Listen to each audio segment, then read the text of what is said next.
अस्सलाम वालेकुम माया ताजो बनो मन बाजार अॼु ब्लॉग तव्हां स्टार्ट कयूं था ॾिसूं था छा थिए थो छा न मूंसां गॾु रहिजो आख़िर ताईं।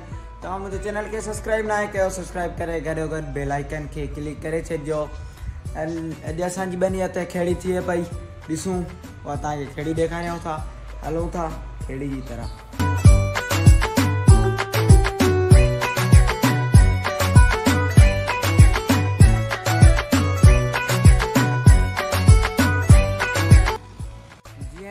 असां अची आहियूं ॿाहिरि, तव्हांखे ॾेखारियूं था जेका खेड़ी हले पई पोयां ॿनीअ में।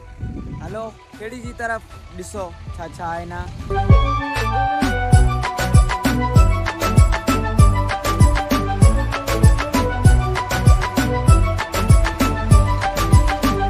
हाणे वञूं था दुकान जी तरफ़, थोरो कमकार आहे।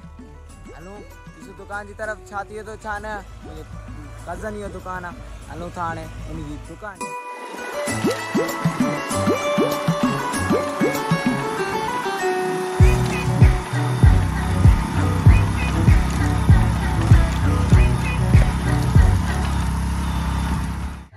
अची आहियूं हाणे मुंहिंजे कज़न जी दुकान ते, तव्हां ॾिसी सघो था।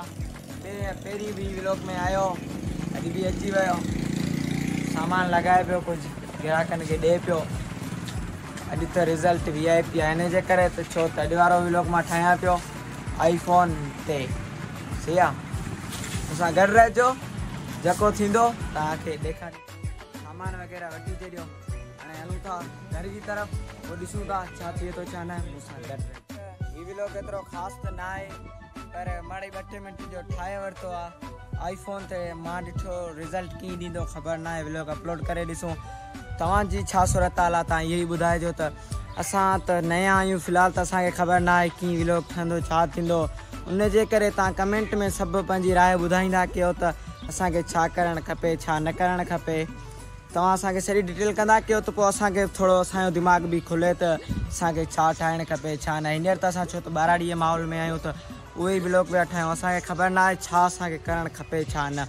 उन जे करे असांखे थोरी राय ॾींदा कयो कमेंट में, लाइक ज़रूरु कंदा कयो। हिन व्लॉग खे हिते ई एंड था कयूं, त छो त ही मुंहिंजो जेको मोबाइल आहे खयों बीठो आहे, इहो मुंहिंजे भाउ जो आहे, सनाउल्ला बोज़ार जो।